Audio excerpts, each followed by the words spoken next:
Job's been in a lot of pain, unimaginable pain, to lose absolutely everything he has in his household, to lose all 10 of his children in an accident, to lose the respect of his wife and his friends, and then to have his health be lost as well. He cried out to God, enough, I just can't do it anymore, God. I don't see your power. I don't see your love. Show yourself to me. I've had my breaking point in my life. I'm sure you have too.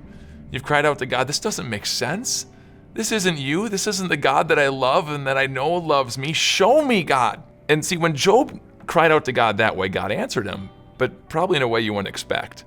God asked Job, Job, where were you?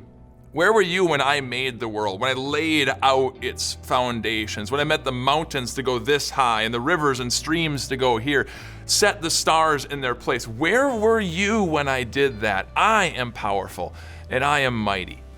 And you would agree, go, yeah, God, that shows your power, but how? How does that show your love? Why would you answer Job that way?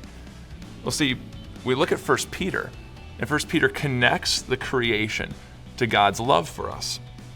He, it says, and that's Jesus, our Savior, he was chosen before the creation of the world. Let that sink in. Before God made the world, he knew that we would break it. He knew that we would sin. He knew that he had to choose to send his son to die on the cross to be our Savior before the creation of the world, and yet he still made the planet, made us to be here. That shows his love. Why would he make us even though he knew that we would sin and we would disappoint him? Well, before my wife and I had children, we had our cool cards. Well, we could do whatever we want, whenever we wanted. We'd be sitting there at home at night, just kind of bored on the couch. I'm like, you want to go out? Sure. And then we had children, and that has all changed. I've been pooped on, I've been peed on, I've been thrown up on. But if you're a parent, you know what I'm about to say next. I wouldn't change it for the world. Because when I get home and that key hits the door, I can already hear my children on the inside screaming, Daddy's home!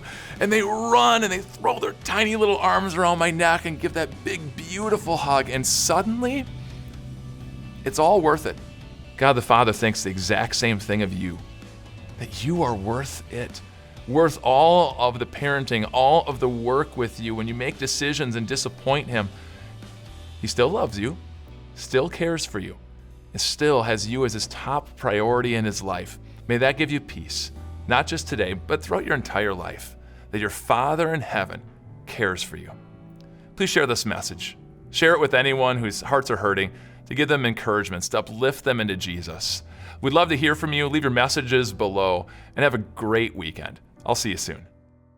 We read that, and it begs the question, why does God allow bad things to happen to good people? And you see, that question right there is the reason so many people